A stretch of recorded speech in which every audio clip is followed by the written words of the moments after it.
आज अगर कोई आपसे पूछे कि सबसे ज्यादा चोट कब लगती है, तो शायद आपका जवाब होगा जब कोई अपना आपको सबके सामने कटघरे में खड़ा कर दे। ये कहानी उसी कटघरे में खड़े एक इंसान की है, जिसका गुनाह सिर्फ इतना था कि उसने रिश्तों की मर्यादा निभाई। अमित एक साधारण नौकरी करने वाला, सीधा साधा, कम बोलने वाला इंसान। उसकी दुनिया उसकी पत्नी नेहा थी। नेहा जो रिश्तों को जोड़कर रखने में विश्वास करती थी, जो हर हाल में परिवार को पहले रखती थी। उनका जीवन साधारण था, पर सुकून भरा। लेकिन कहते हैं ना, कभी कभी सुकून के घर में तूफान मेहमान बनकर आता है। नेहा की छोटी बहन रिया कुछ दिनों के लिए उनके घर आई। शहर की हवा लगी थी उसे, तेज सोच, बड़े सपने और अंदर कहीं एक खालीपन।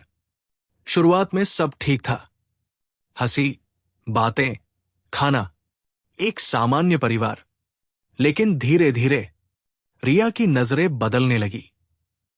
वो अमित से जरूरत से ज्यादा बातें करने लगी, कभी नेहा के सामने तो कभी उसके बिना। जीजा, आप तो मुझे नेहा दी से भी ज्यादा समझते हो, रिया ने एक दिन हंसते हुए कहा। अमित ने मुस्कुराकर बात टाल दी। उसे कुछ अजीब लगा, लेकिन उसने सोचा शायद वो ज्यादा सोच रहा है। पर हर बार ऐसा नहीं होता। एक दिन अमित ने महसूस किया कि रिया अकेले में बात करने का बहाना ढूंढती है। उसकी बातों में शिकायतें थी, लेकिन नजरों में कुछ और। अमित दूरी बनाने लगा। वो कम बोलने लगा, कम सामने आने लगा। एक रात जब नेहा मायके गई हुई थी, रिया रोती हुई अमित के कमरे के बाहर आ खड़ी हुई। मुझसे अब और नहीं सहा जा रहा जीजा, नौकरी नहीं मिली, जिंदगी बेकार लगने लगी है। अमित ने उसे समझाया, एक बड़े भाई की तरह, सब ठीक हो जाएगा रिया, हिम्मत रखो। लेकिन तभी रिया की आवाज बदल गई। अगर आप मेरा साथ न देते तो मैं टूट जाती। अमित चौंक गया। उसने तुरंत एक कदम पीछे हटते हुए कहा, रिया, ये बात ठीक नहीं है। तुम मेरी साली हो, इस रिश्ते की एक मर्यादा है। उस पल रिया की आंखों में आंसू नहीं थे, वहां चोट था, अहंकार को लगी चोट। और कई बार यही चोट सबसे खतरनाक बन जाती है। अगली सुबह घर में चीख पुकार थी। रिया जमीन पर बैठी रो रही थी, नेहा घबराई हुई उसके पास, पड़ोसी इकट्ठा।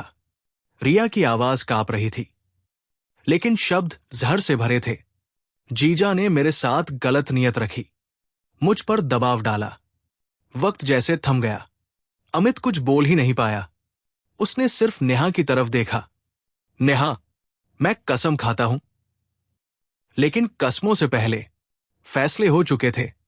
पड़ोसियों की नजरें, परिवार की फुसफुसाहट और समाज की अदालत। नेहा के लिए जमीन खिसक गई। एक तरफ बहन का रोना, दूसरी तरफ पति की खामोशी। रात भर नेहा सो नहीं पाई। उसे अमित की आंखें याद आती रहीं, वो आंखें जिनमें कभी झूठ नहीं देखा था। अगर अमित गलत होता तो वो यूं चुप न होता। नेहा खुद से बोली। इधर रिया का दबाव बढ़ता जा रहा था। अगर पुलिस में गई नादी तो बदनामी हो जाएगी। नेहा अंदर से टूट रही थी, लेकिन उसने चुपचाप सच ढूंढना शुरू किया। पुराने मैसेज, फोन कॉल, घर का कैमरा। और तभी एक ऑडियो उसके हाथ लगा। रिया की आवाज साफ थी, अगर अमित नहीं मिला तो उसे सबक सिखाऊंगी। उस पल नेहा को सच दिख गया। लेकिन अब सबसे बड़ा सवाल था, क्या सच बोलकर परिवार तोड़ा जाए या चुप रहकर एक झूठी जिंदगी जी जाए? अगले दिन नेहा ने सबको बुलाया। घर में सन्नाटा था। उसने ऑडियो चलाया। एक एक शब्द हवा में तैर गया। रिया की आंखें झुक गई। किसी के पास कहने को कुछ नहीं था। अमित की आंखों से आंसू बह निकले।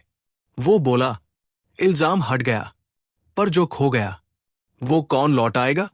उस दिन अमित बेगुनाह साबित हुआ, लेकिन भरोसा हमेशा के लिए घायल हो गया। क्योंकि समाज में इल्जाम जल्दी लगते हैं, पर सच अक्सर देर से बोलता है। और इसी के साथ ये कहानी हमसे एक सवाल छोड़ जाती है। क्या हर रोता हुआ चेहरा पीड़ित होता है? और क्या हर चुप इंसान अपराधी? अगर ये कहानी आपके दिल तक पहुंची हो तो इसे लाइक करें, अपनों के साथ शेयर करें और ऐसे ही सच्चे किस्सों के लिए चैनल को सब्सक्राइब जरूर करें।